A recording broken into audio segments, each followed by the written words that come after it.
Lucas capítulo 6, versículo 1 a versículo 11. Aconteceu que num sábado, passando Jesus pelas searas, os seus discípulos colhiam e comiam espigas, debulhando-as com as mãos. E alguns dos fariseus lhes disseram: por que fazeis o que não é lícito aos sábados?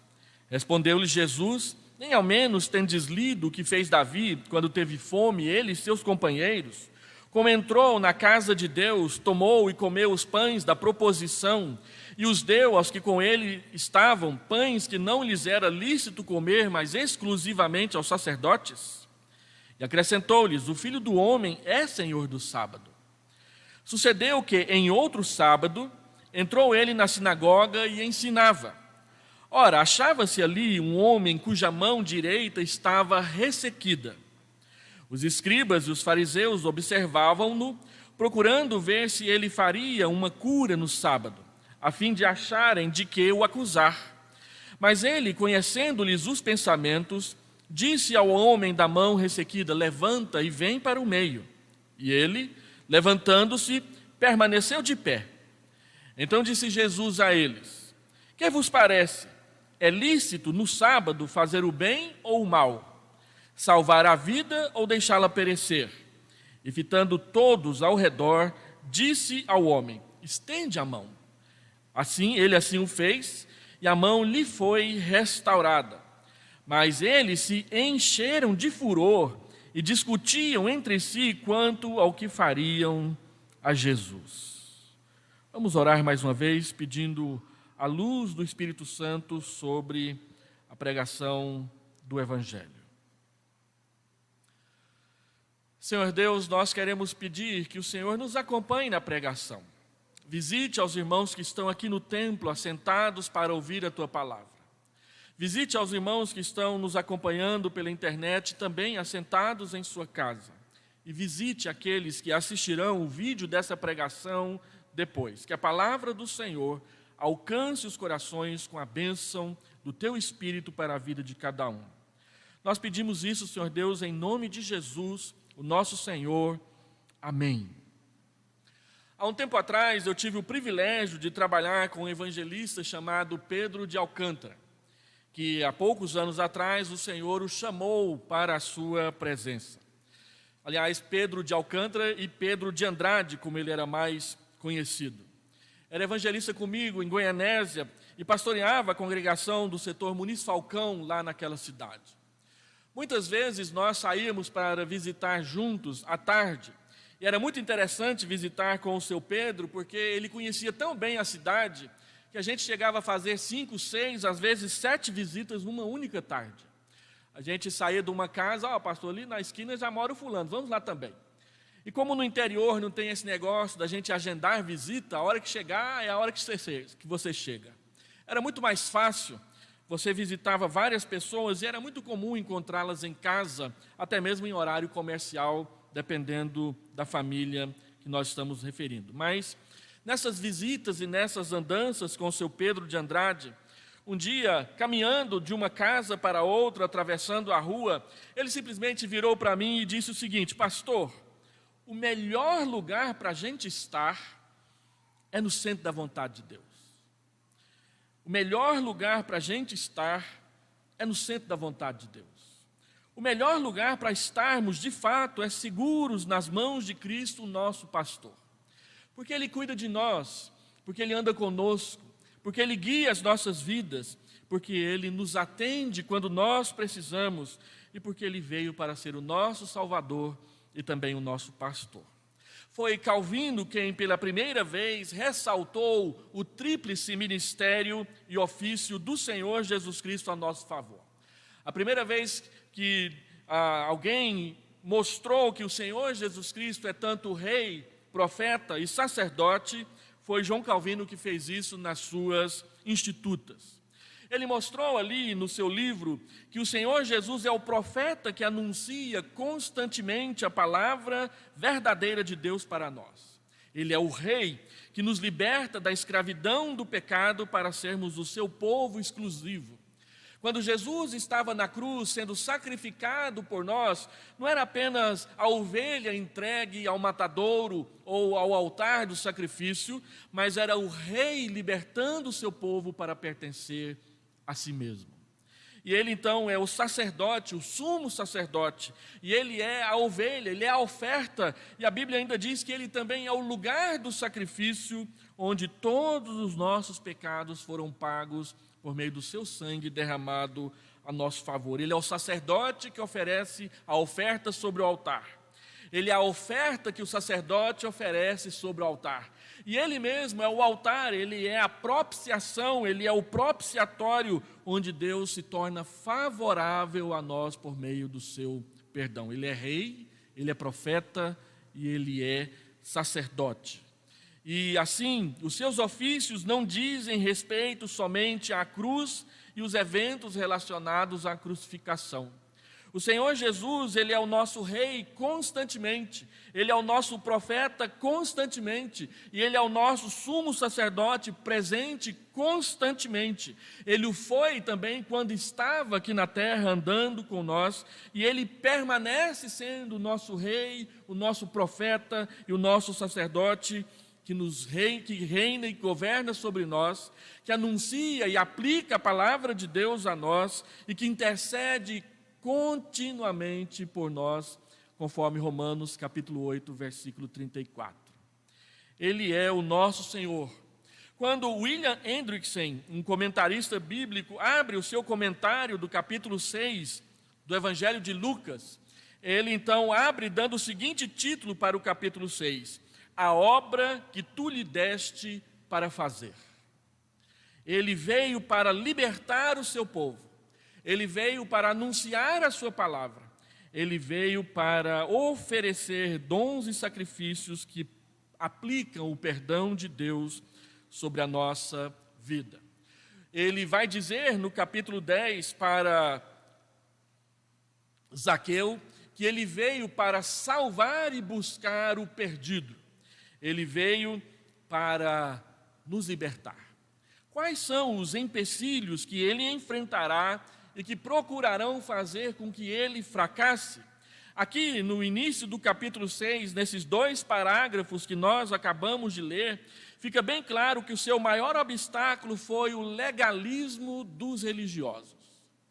Um dos maiores obstáculos para que o Senhor Jesus continue aplicando a sua obra nas nossas vidas, continua sendo o legalismo da nossa religião. E o Senhor Jesus, ele não economiza palavras duras, palavras fortes, quanto àqueles que se determinam a si mesmos ser religiosos e acabam fazendo da religião não um caminho para conhecer e amar a Deus, mas um empecilho, um obstáculo, uma barreira para que as pessoas conheçam a Deus e andem com Jesus. E o legalismo continua por aí, fazendo os seus discípulos e oferecendo os seus sacrifícios, colocando os empecilhos e travas e obstáculos e barreiras para que as pessoas se consagrem inteiramente ao seu Senhor e ao seu Salvador. E o Senhor Jesus trata desse problema do legalismo de uma forma muito dura aqui nesses 2 parágrafos, lançando no olhar e diante dos olhos dos fariseus uma pergunta retórica: o que é lícito fazer? Fazer o bem ou fazer o mal? Salvar uma vida ou deixar essa vida perecer no dia de sábado? Porque grande parte da controvérsia do Senhor Jesus com os fariseus aconteceu em relação ao sábado. O Senhor Jesus está realizando o seu ministério na Galileia.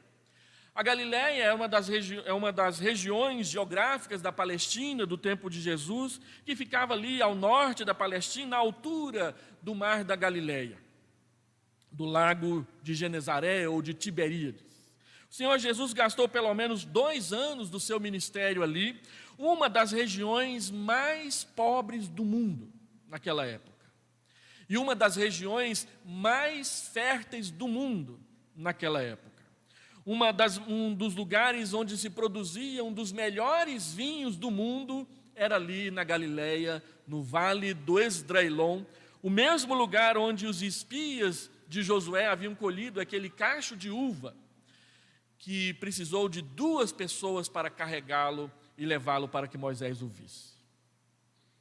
No entanto, apesar da tamanha festilidade, apesar do próprio César beber o vinho que era produzido ali, e até hoje as melhores vinhaterias da Palestina estão naquela região, ainda assim as pessoas mais pobres da Palestina viviam naquela localização. E o Senhor Jesus começou o seu ministério entre elas, para falar de Deus, para curar enfermos, para cuidar das pessoas e chamá-las ao arrependimento. Como eu disse, o Senhor Jesus trabalhou pelo menos 2 anos ali naquela região, e esses 2 anos, pelo menos 1 ano e meio, ficou conhecido na história dos estudos bíblicos de o ano da popularidade. O primeiro ano e meio do ministério de Jesus, a sua fama só foi crescendo, crescendo e crescendo cada vez mais, ao ponto de multidões se aglomerarem ao redor dele para ouvir os seus ensinamentos e para ver as suas curas milagrosas.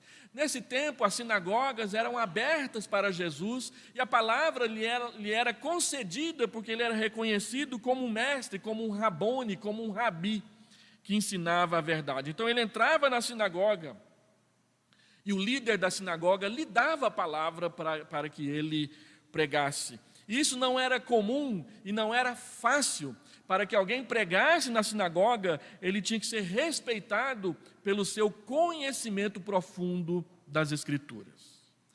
Então Jesus entrava e imediatamente lhe davam a palavra, tamanho o sucesso e a fama que ele vinha angariando no primeiro ano do seu ministério.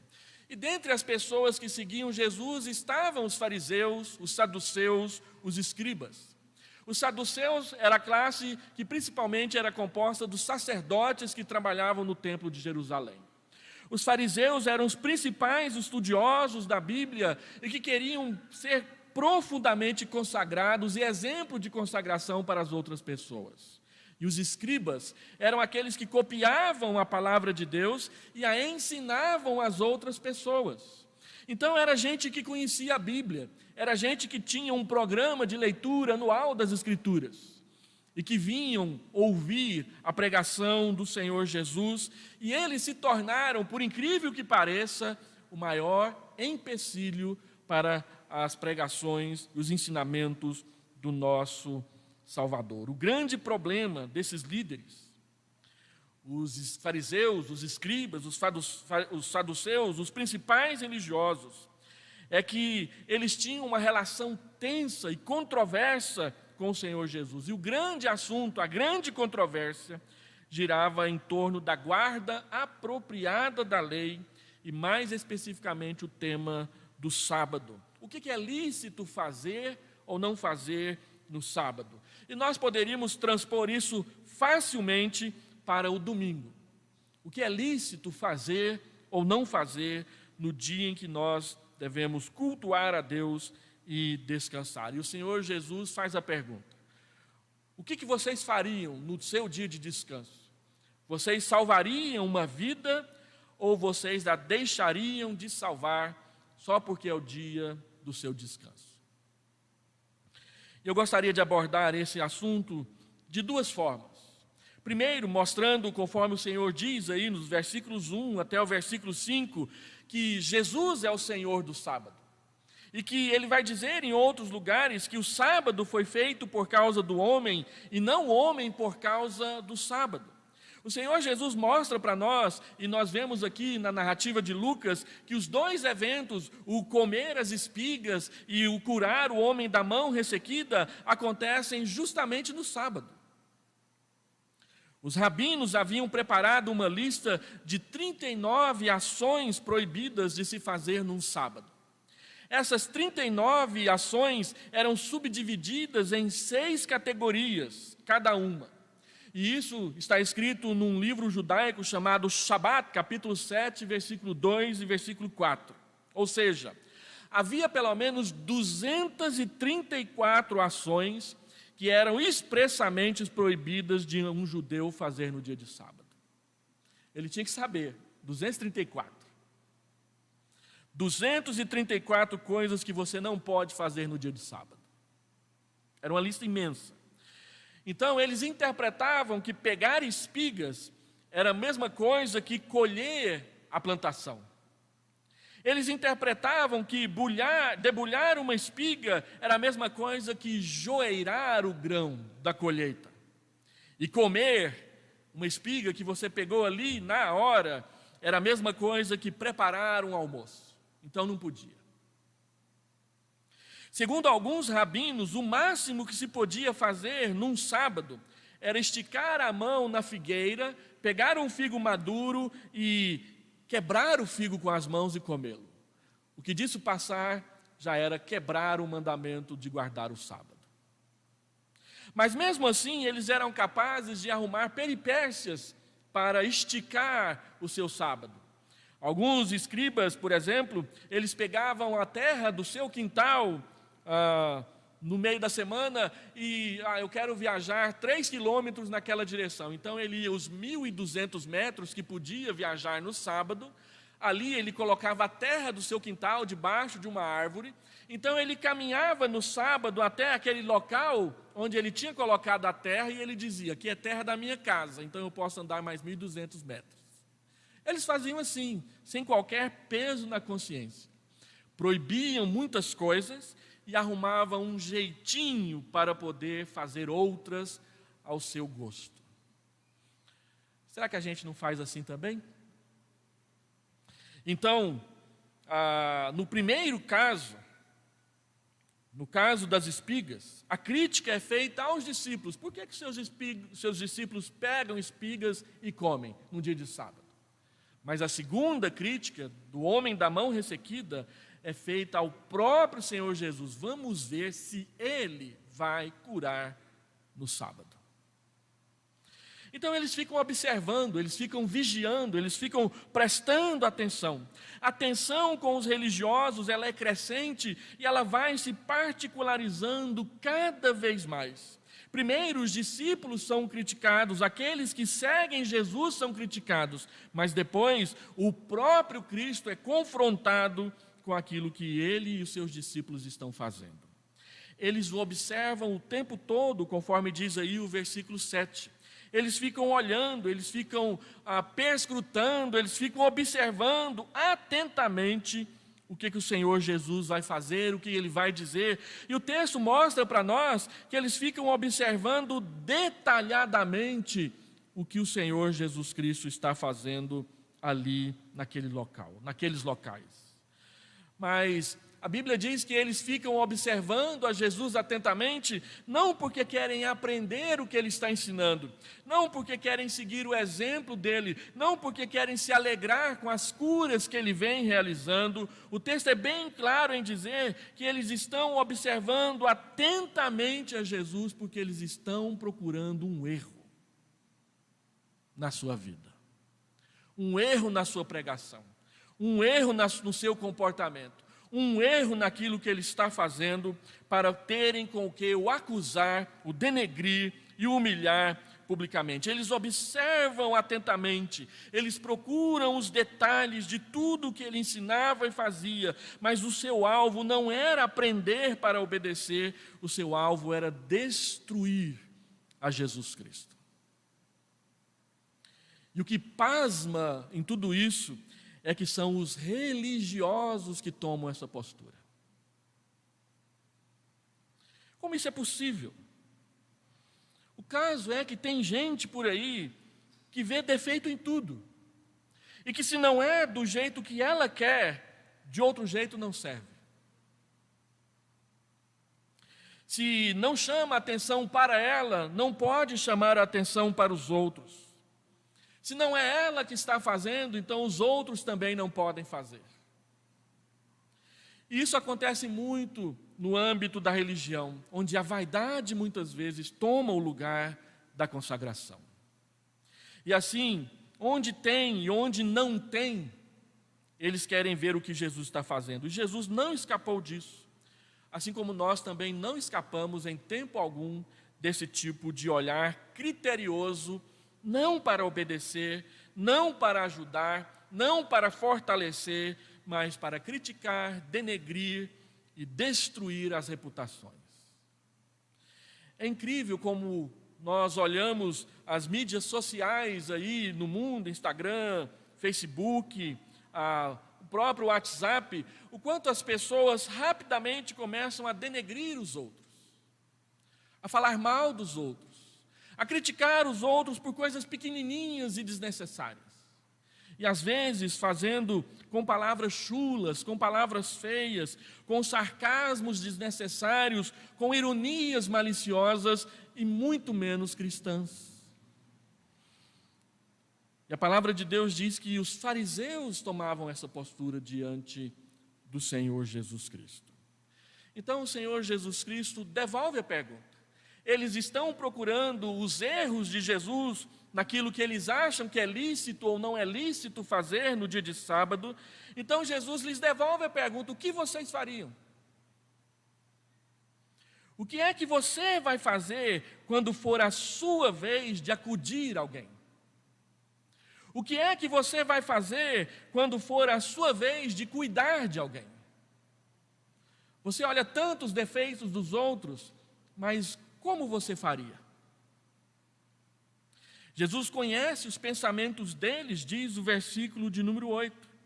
Eles questionam a Jesus, eles criticam a Jesus, e então o Senhor Jesus lhes devolve a pergunta. Diz o verso 7, os escribas e os fariseus observavam-no, olhavam para ele. Eles ficavam andando ao redor dele para ver o que é que ele estava fazendo. Eles assistiam criteriosamente com seus olhos cada evento, cada momento das ações de Jesus. E o texto diz claramente, a fim de acharem de que o acusar.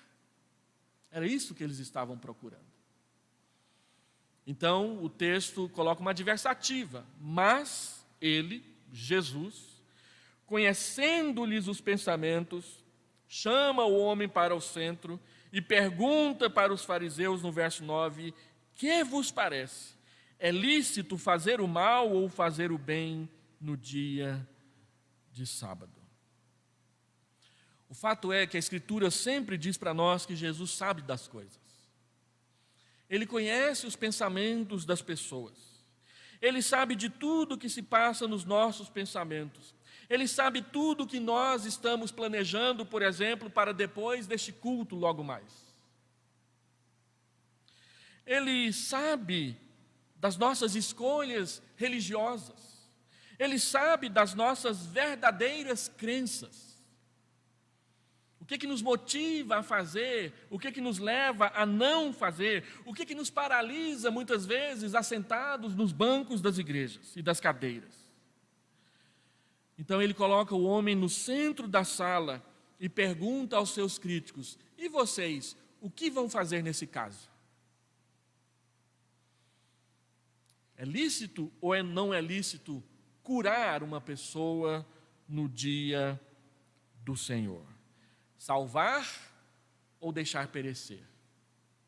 E não pode passar despercebido a nossa leitura desse texto, que o Senhor Jesus Cristo, ele não usa curar e não curar, ele usa salvar e perecer, ele usa palavras religiosas, ele não usa palavras médicas, ele usa palavras religiosas. E é interessante isso no Evangelho de Lucas, porque Lucas é médico. Lucas, sendo médico, ele faz questão de escolher as palavras que exatamente mostram algo maior, mais profundo do que simplesmente um cuidado paliativo, um atendimento ambulatorial ou uma cura diante dos olhos das pessoas. Quando Jesus cura, ele não está simplesmente restaurando a saúde, ele está também trabalhando com a alma das pessoas. Não é só uma questão de saúde pública, é uma questão de como a pessoa está diante de Deus. Então ele pergunta, é lícito salvar ou deixar perecer na condenação?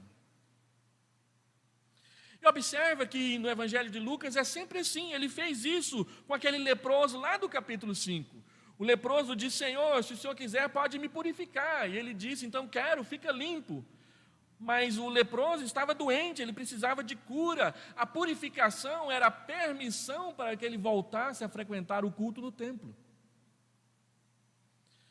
Depois ele diz: qual é mais fácil dizer àquele homem que está deitado, paralítico na cama, no centro da sua casa? Qual que é mais fácil dizer? Perdoados estão os seus pecados, ou levanta, pega a tua cama e vai para casa? Então ele diz: para que vocês saibam que eu tenho autoridade para perdoar pecados, levanta, pega o seu leito e anda. Jesus mostrou que curar aquele homem não era simplesmente lhe restaurar a saúde, mas era trazê-lo à salvação, trazê-lo ao Evangelho, trazê-lo para mais perto de Deus.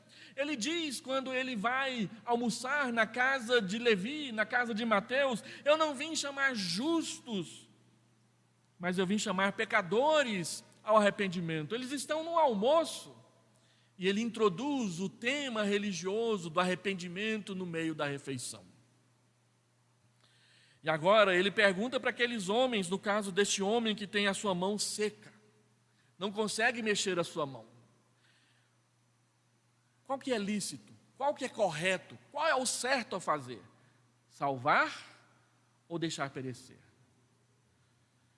Embora ele vá curar o homem, ele quer enfatizar que o que ele está tratando é da sua alma, é dos seus pecados, é da sua situação na presença de Deus. Não é somente da sua saúde. Qual é o foco? Nós vamos aprender os mandamentos e cobrar o aprendizado dos outros, ou nós vamos aprender e praticar os mandamentos no nosso dia a dia? Ter fome ou ser doente não importava. A lei estava acima e deveria ser obedecida, mas a lei estava completamente escondida por detrás do legalismo dos homens e as suas tradições substitutas, porque eles não estavam preocupados com aquele homem, eles estavam preocupados com a aparência da lei. Para os fariseus, a necessidade do homem não deveria sequer ser considerada. Ele podia esperar até amanhã. Todos concordavam que qualquer ato de bondade poderia ser praticado no sábado, se houvesse perigo de vida iminente, o que não era o caso daquele homem. É a mesma situação que a gente vê aqui nos ambulatórios das UPAs da nossa cidade. Você chega lá e as pessoas olham: só se tiver risco de vida que a gente passa na frente. Senão fica esperando 2, 3 horas, não tem problema. Mas por quê? Por causa da demanda. E aqui o Senhor Jesus mostra para eles que a demanda e o dia e o momento não é o que se deve considerar, é a pessoa. Nós ouvimos muito falar de humanização nos atendimentos dos nossos hospitais. E quanto mais humanização se fala, menos humanidade se pratica.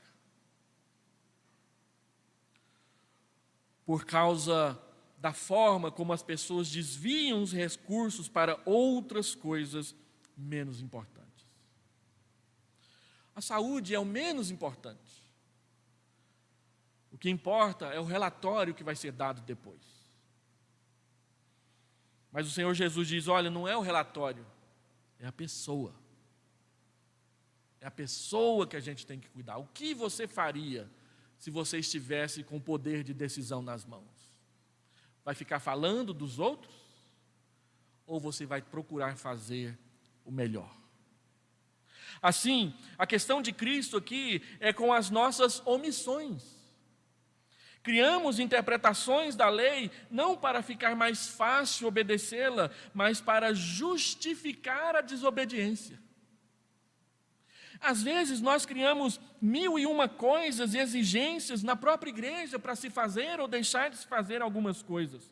Mas o objetivo não é facilitar o trabalho, o objetivo é arrumar um jeito de não fazer.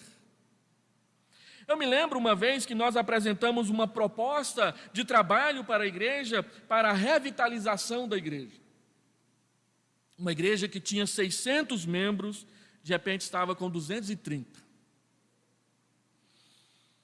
E aí, quando nós chamamos a liderança da igreja para tomarmos uma atitude em relação a isso, um líder da igreja me abraçou, me levou para o canto e disse: para com isso, pastor.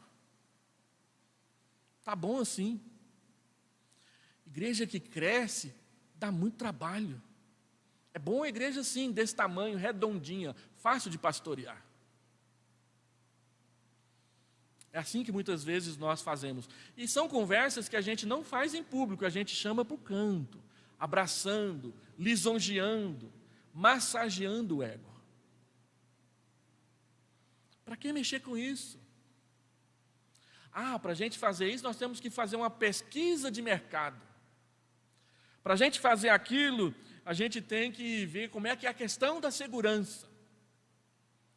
Para fazer isso, a gente precisa de um pastor que tenha peito.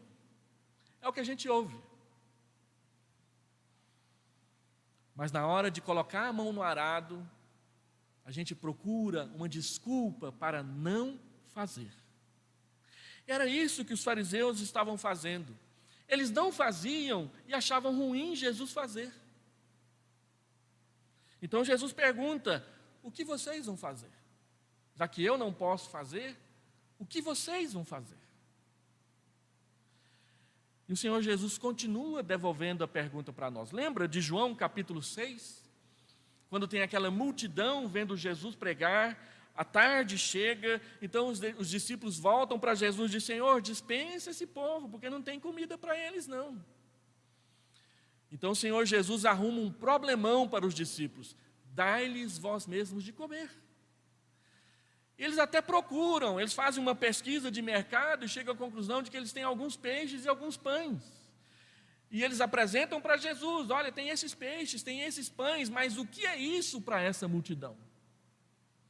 Então o Senhor Jesus diz: organiza o povo, senta de 50 em 50, só de homens eram 5.000.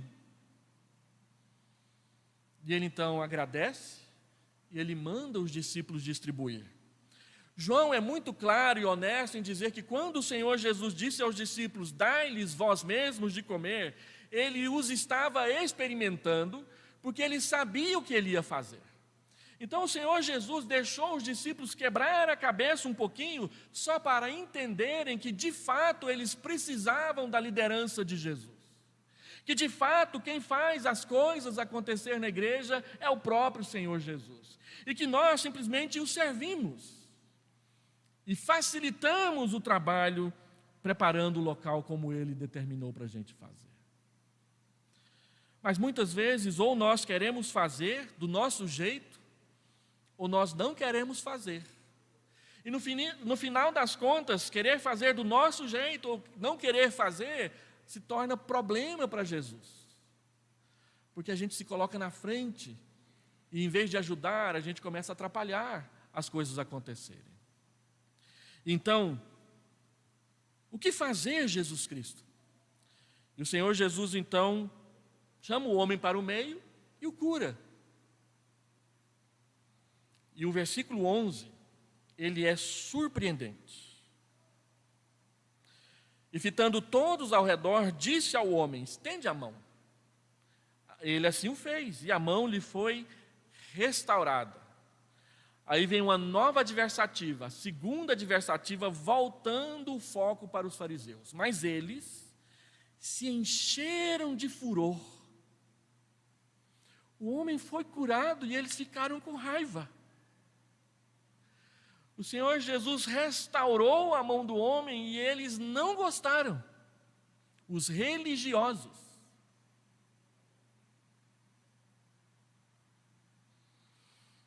E mais, eles discutiam entre si quanto ao que fariam com o Senhor Jesus. Eles se encheram de furor.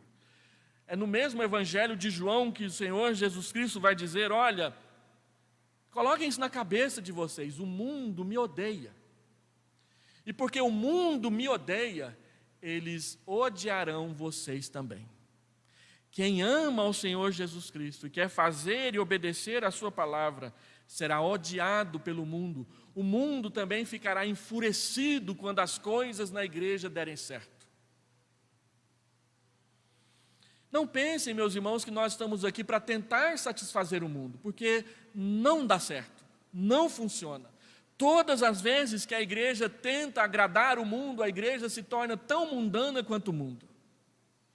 Todas as vezes que a igreja procura agradar a Deus, o mundo vem para a igreja para ver o que está acontecendo. Sempre foi assim.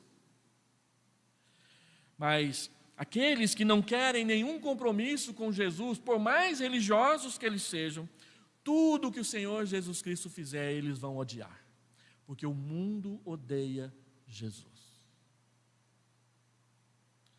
Segundo, eles discutiam entre si. E a palavra discutir aqui não tem aquele sentido de ficar brigando uns com os outros, como se a ação de Jesus tivesse dividido o grupo. Não, eles discutiam no sentido de planejar como que eles iriam se livrar de Jesus. Eles estavam com raiva de Jesus, e porque estavam com raiva de Jesus, eles combinavam entre si como eles dariam um jeito nele. E é aqui então que começam a surgir as primeiras demonstrações da crucificação de Jesus lá na frente. O mundo odeia tanto Jesus que planeja como eliminá-lo. O mundo odeia tanto os discípulos de Jesus que planeja como silenciá-los. Existem reuniões que são feitas para dar um jeito na igreja de Jesus Cristo. Então, a grande e a suprema pergunta continua sendo a mesma: o que vamos fazer com Jesus? O que nós vamos fazer com esse homem que cura os enfermos? O que nós vamos fazer com este homem que abençoa as pessoas? O que nós vamos fazer com este homem que resgata o perdido e lhe dá um rumo adequado na vida? O que nós vamos fazer com este homem que enche de alegria e de vida aqueles que estavam desalentados? Como que nós podemos prejudicá-lo? Ou como que nós podemos servi-lo? Como que o Senhor Jesus poderá alcançar mais pessoas que precisam da restauração que Ele trouxe? Como que nós aqui na Vila Nova poderemos ser um instrumento de Jesus para que mais pessoas se aproximem dEle e o conheçam e sejam transformados na sua alma, na sua vida, no seu caráter, pela sua presença, pela sua cura, pela sua libertação, pelo seu sacerdócio, pela sua profecia e pela sua realeza. Eu quero concluir então dizendo o seguinte: quando o assunto é fazer o que é certo, quem é o nosso modelo? É Cristo. Quando o assunto é fazer o que é certo, a quem seguiremos? A Cristo. Quando o assunto é fazer o que é certo, que atitude tomaremos? Obedeceremos e andaremos com Cristo. Por isso, leve para casa 3 meditações importantes que esse texto nos levanta para pensarmos com os nossos botões em casa. Primeiro, preste atenção na forma como você escolhe observar as pessoas. O que você procura nela? Você procura o melhor ou o pior? Você procura os seus defeitos para criticar? Ou você procura alguma forma de se apresentar para ajudar? Tome a decisão de ser observador, mas ser um observador piedoso. Um observador que quer observar para ajudar, para aprender, para ser útil no trabalho cristão. É muito fácil denegrir, é muito fácil criticar, é muito fácil prejudicar os outros. É muito fácil. Difícil mesmo é ajudar. Somar o seu trabalho com o trabalho do outro para fazer melhor. Então, olhe para si mesmo como você tem olhado, observado a sua igreja. Você critica mais do que ajuda? Você fala mais mal do que bem? Você se apresenta para fazer o melhor? Segundo, preste atenção na sua motivação para questionar. Você questiona porque deseja sinceramente aprender ou você está procurando alguma forma de justificar as suas omissões? Tome a decisão de não ser omisso, menos ainda de ser um questionador frívolo, insistente e insolente. Não tem problema nenhum questionar, mas qual que é a sua motivação? Onde você quer chegar? Tome a decisão de procurar sempre o melhor para ajudar a fazer crescer. É esses que o Senhor Jesus precisa na sua seara. E terceiro e último, como você está realmente administrando o seu sábado, o seu descanso? Cristo é o Senhor das suas folgas. Use as suas folgas para fazer o bem. Aprenda as bênçãos do voluntariado, seja ele religioso ou seja ele social. Eu tive o privilégio de ouvir uma enfermeira uma vez pregando lá na Igreja Central de Goianésia. Ela serviu como enfermeira a vida toda. Quando ela aposentou, ela então disse: agora eu tenho liberdade para servir onde eu quiser. E aí ela usava a sua aposentadoria para trabalhar com Médicos Sem Fronteiras. E ela disse que viajou o mundo todo ajudando as pessoas. Inclusive, dar uma palestra num domingo de manhã na escola dominical de uma igreja presbiteriana do interior de Goiás. Foi um privilégio ouvir aquela mulher naquela manhã. Ela deu os seus dias, ela deu a sua aposentadoria, ela deu a sua vida para servir a Deus voluntariamente. A idade não é o maior empecilho, é a disposição do coração que é o que realmente importa. Assim, aqueles que são voluntários no serviço colherão muitos frutos. Aqueles que são governados pelo Senhor Jesus, que é o Senhor do sábado, verá o Senhor Jesus trazendo a bênção para dentro da sua casa, seja no meio de semana, como também no dia de descanso. Meus irmãos, o Senhor Jesus dá essa pergunta para a gente e Ele diz que a gente tem que responder. O que você faria? O que você vai fazer? Você vai simplesmente procurar os defeitos? Ou você vai se colocar nas mãos do Senhor para ser um instrumento, um vaso usado pela sua graça? Vamos orar?